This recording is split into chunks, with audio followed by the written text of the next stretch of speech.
Hi there. In this video, we are going to talk about writing equations of quadratic functions in standard form.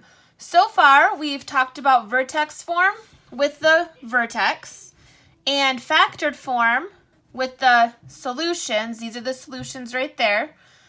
This time, in this video, we're going to talk about standard form. In standard form, it's ax squared plus bx plus c.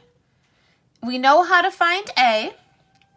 C is really just the y-intercept. So whenever x is 0, that's the y-intercept, whatever number is there in the table.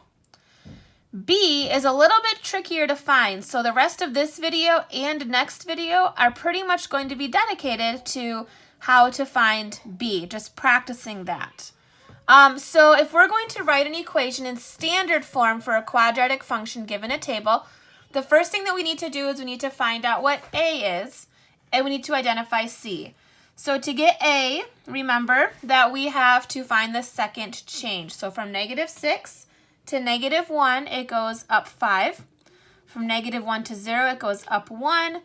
From 0 to -3, it goes down 3. And then from -3 to -10, it goes down 7. That's the first change. Now we're going to find the second change, the change of these. So from 5 to 1, it goes down 4, and then down 4 from -3 to -7. Now that means if our second change is -4, our A value is -2, half of the second change.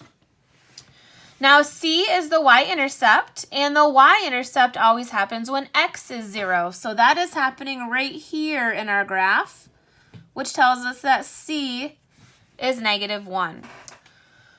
Now what we're going to do is we are going to take this equation, which is our general standard form equation, and we're going to just rewrite it, but we're going to plug in the values of A and C into the spots where A and C go. So really, we go from this, which is the general form. We're going to put a -2 right there and a -1 right there. So now we have -2x squared plus bx, and then c is -1, so I'm going to write -1.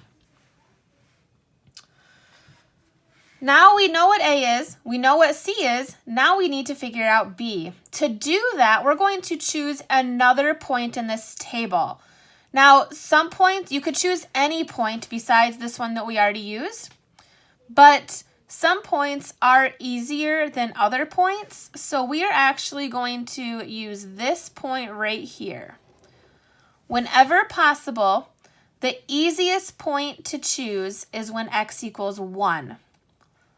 When it's available. You could choose any one, but you'll see in a second why it's easiest to solve this for B when x is 1. So if this point is available when x equals 1, that is probably the one that you're going to want to choose just because it's going to make your life the easiest. So I'm going to take that point and I'm going to use the point 1, 0, and I'm going to plug that in for x and f of x. This is going to be my x value, and y is my f of x. So I'm going to put 0 in for f of x. So I'm going to rewrite this equation, but now when I have the f of x, I'm going to put 0, and every time I have an x, I'm going to put 1.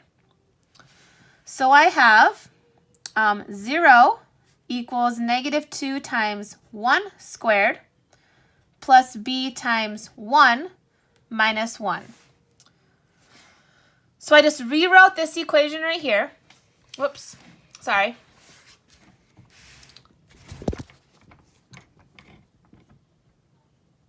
There we go. So I just rewrote this equation right here. But when I got to this place with the f of x, I put a 0. And when I got to the x, I put a 1. Now, if you notice, there is only one variable left in this, and that's b, which means we can just use our algebra skills and solve for b. So let's go ahead and do that.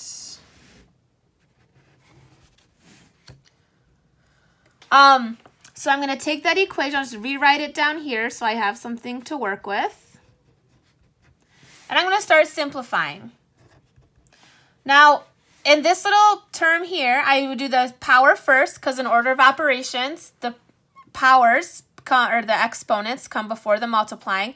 So 1 squared is 1, and then I times that by -2. So 1 squared is 1. 1 times -2 is -2. B times 1 is just B, so I'm going to write B, minus 1. Now I can combine these. -2 and -1 actually makes -3, so I'm going to write -3 plus B. And then to solve for B, to get B all by itself, I'm just going to undo this -3. I'm going to plus 3 on both sides. So that cancels out, and I have 3 equals B. So now I know that A equals -2 from up here. I know that B is 3, and I know that C is -1. Now that I have a value for A, B, and C, I can write my equation in standard form. So it's f of x equals -2x squared plus 3x minus 1. So I plug -2 in for A, 3 in for B, -1 in for C, and that's my equation in standard form. Let's try that just one more time to make sure that we are just kind of have a chance to process it a little bit more. And the next video is going to be just more practicing with this. So the first thing we're going to do, if we have this table, is we find the values of A and C. So to get A, I find the second change. So 14 to 7 is down 7, down 5, down 3, down 1. That's going up 2, and up 2. And that tells me that my A value is 1.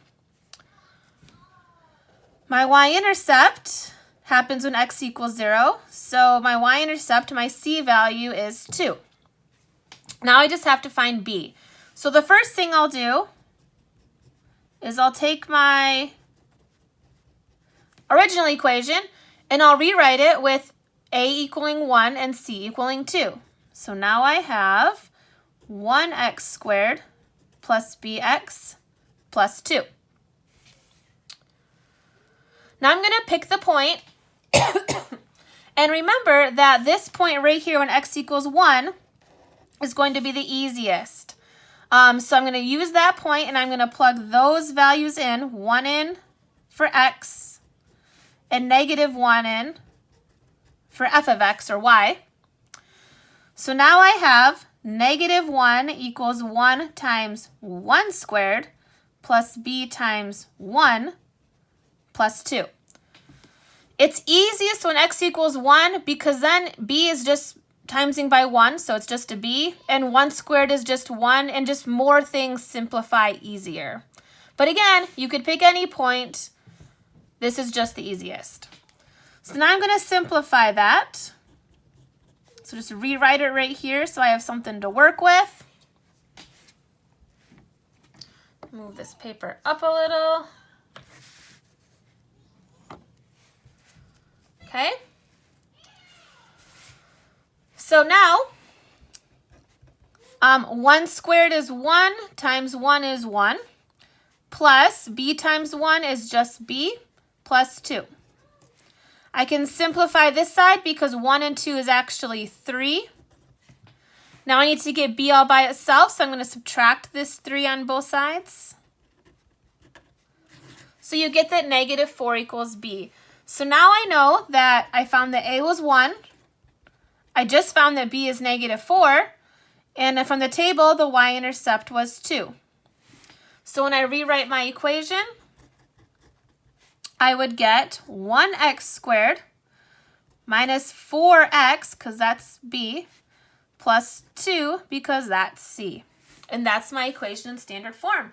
Again, we're going to practice more of this in the next video, but go ahead and try the practice number 7 right now and see how you do. Remember, if you have any questions, you can stop by the second Google Meet of the week, or you can always email me. Thanks. Bye.